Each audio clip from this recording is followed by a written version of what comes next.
ದೀನನಾಥನೂ ಹೌದು. ಹೆಜ್ಜೆ ಹೆಜ್ಜೆಗೂ ಈಯನ್ನ ಕೈ ಪಿಡಿದು ನಡೆಸಿರುವೆ. ಸಿದ್ಧಿದಾಯಕ, ವಿಘ್ನ ನಿವಾರಕ, ಹೇರಂಬ ಗಜಮುಖನು ನೀನೆ. ಅಮೃತ ವರ್ಷಿಣಿ, ಅನ್ನಪೂರ್ಣೇಶ್ವರಿ, ಜ್ಞಾನವಾಹಿನಿ ದೇವಿಯೂ ನೀನೆ.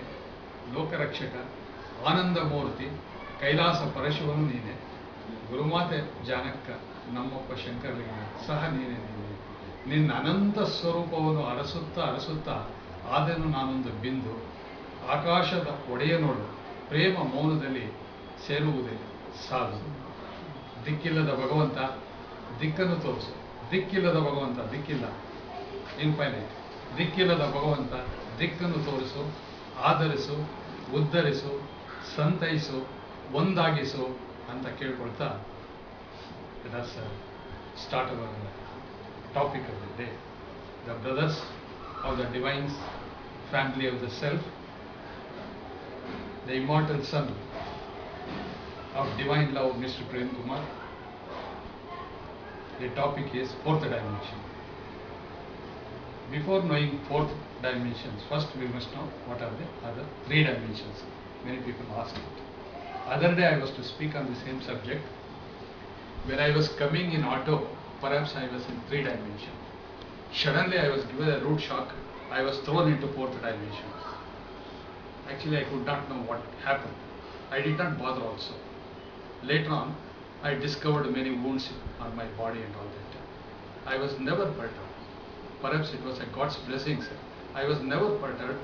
Nothing happened to me. Very calmly, I asked the policeman to give me another auto so that I can go to the hospital and get myself attended. So like that I went to the hospital. The hospital nurses and the doctor attended me. They took my BP. The BP was quite normal, and within about half an hour I've made a lot of friends. I believe in making friendship, the true friendship, the inner friendship, the inner calling. So probably that creating the friendly world is the result of number 1 meditation. Number 2 is 4th dimension. It is the benefit of the 4th dimension. Anyway, before dwelling into the subject of these dimensions, as a preamble to my talk, let me quote a small story. There was an entity called darkness. Darkness went to God and made a complaint. He made a complaint. Oh God, the sun is troubling me. The sun is harassing me. Sun is killing me. He is not allowing to live my life peacefully. God heard all the complaint from the darkness and he said, why do you worry when I am here? Don't worry, don't fear when I am here. I will call the sun and inquire about the matter. He called the sun, inquired, oh sun, why are you troubling this darkness? What is the pleasure that you derive in harassing him? Why don't you leave him free? Then sun looked at it. There was no darkness. He was confused. He said, oh God, what is it that you are telling? Where is that darkness? I have not seen him. Will you please call him before me? I will fall at his feet and ask for the apology. God looked at this side. There was no darkness. Because the sun came, the darkness disappeared. Then the God was puzzled. God said, okay son, you can go back to your duties. I will resolve the matter later on. When the sun went back, again the darkness appeared. In the human court, there can be ex parte judgment. With one party you can give the judgment. But in the God's court, the ex parte judgment is not possible. Both the parties should be available. Whom you call the God, he is almighty, all powerful. The so-called almighty, all powerful God has not been able to do one thing up till today, that he has not been able to unite both the darkness and light together. Here the message is very simple. When the light comes, the darkness goes. When the knowledge comes, when the clarity comes, your ignorance is gone. When your ignorance is gone, all your miseries are gone. When your miseries are gone, there is all around happiness. The happiness leads to harmony. Harmony leads to efficiency. Efficiency leads to productivity. Productivity leads to welfare. and welfare leads to peace. The Vedic prayers, they ask for the peace. Om Shanti Shanti Shanti. And what we want is not the peace for the mere individual. We want the global peace. We want the peace for the entire community, entire society, entire humanity. And that is what we want. So for that, you must get light. You must not only get the light, you must also be the light. When you are the light, wherever you go, there is light, and wherever you are, there is a light. In fact, all of you are Jyoti Swarupas. Jyoti Swarupas. What is this light? You are the energy. You are the light. You are to manifest in the form of light. You are the light itself. If you take a small piece of stone, throw it at a speed more than the speed of the light, the matter, it becomes the energy, it becomes the light itself. It becomes the light itself. Similarly, you have the potential energy. You are a seed.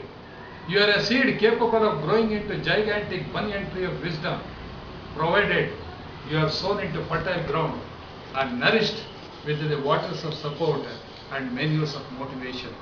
ಆ ಬೀಜಕ್ಕೆ ಅನಂತ ಶಕ್ತಿ ಇದೆ. ಫಲಭರಿತ ಪುಷ್ಪ ಅಥವಾ ಆಗುವಂಥ ಒಂದು ವೃಕ್ಷವಾಗುವಂಥ ಶಕ್ತಿ ಆ ಬೀಜಕ್ಕಿದೆ. But who has to nourish? Nobody is going to do this. You have to nourish yourself. Bhagavad Gita says, Uddare Atman Atmanam. That's why Vivekananda says, each soul is potentially divine. You are a potential energy. You should convert yourself into kinetic energy of expression and use. For that, I tell you, you must know your fourth dimension. Without knowing your fourth dimension, you do not know what you are. You do not know your base. You do not know your core. You do not know your root. You are only seeing the branches. You are seeing everything. But you do not know your root. You do not know your existence. So you must know yourself very much. So before that, we people, we start blaming. We blame everything. The road is thorny. What to do? Nothing. It's not a problem at all. If the road is thorny, wear an appropriate shoe. There ends the matter. So the weather is very bad. What if? Weather is bad. So wear an appropriate sweater or take an umbrella or something. Weather is not going to do any harm to you. Similarly, the world is very dark. The entire world is dark. So for that reason, during the night, you can't bring another sun. Carry a simple torch or the lamp of wisdom. When you take the lamp, it is not at all dark. Wherever you go, there is a light at all. So there is no. And all around there are viruses. What if? There be viruses. Inside there is virus, there are viruses. Outside there is. When you are a man of robust health, so no virus can touch you. Only when you are a man of weak constitution, weak health, the viruses will come and attack. And all that is necessary is to energize yourself. You must know what is your inner strength. I am not talking of the outer strength. Outer strength is nothing. The inner strength, is very, very important. So for that, I would like to give you a formula of beauty. What is that beauty? First of all, you must bring that beauty. Any personality development, So the beauty should appear on your face. But more than that, the beauty should appear in your heart. The beauty of the face and beauty of the heart.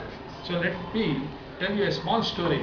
The Socrates was known for his ugliness. He was very ugly. The young people, girls and boys, wanted to make a lot of fun about Socrates. So they drew a picture depicting the ugliness of Socrates. They were just waiting for the arrival of Socrates. Socrates, the beautiful man, the ugly man with inner beauty, he just came. He came onto the scene. He saw the picture and he stunned the boys by telling, my dear boys and girls, your picture, it is not as ugly as mine. And the boys were confused. So because the boys, they failed to depict the real ugliness, the outward ugliness of it. So we must know how to spot out the beauty in ugliness. So everything is not ugly in life. It depends upon how we look at it. The beauty depends upon the beholder's eyes. So life is very beautiful. Everything depends upon how we see it. So we have to change the spectacle. We have to change the power of the eye so that we will be able to see the beauty. So let me give a small formula for the beauty. So what is the beauty formula? How to bring that beauty into your personality? So number one is purity. So the purity of mind is required.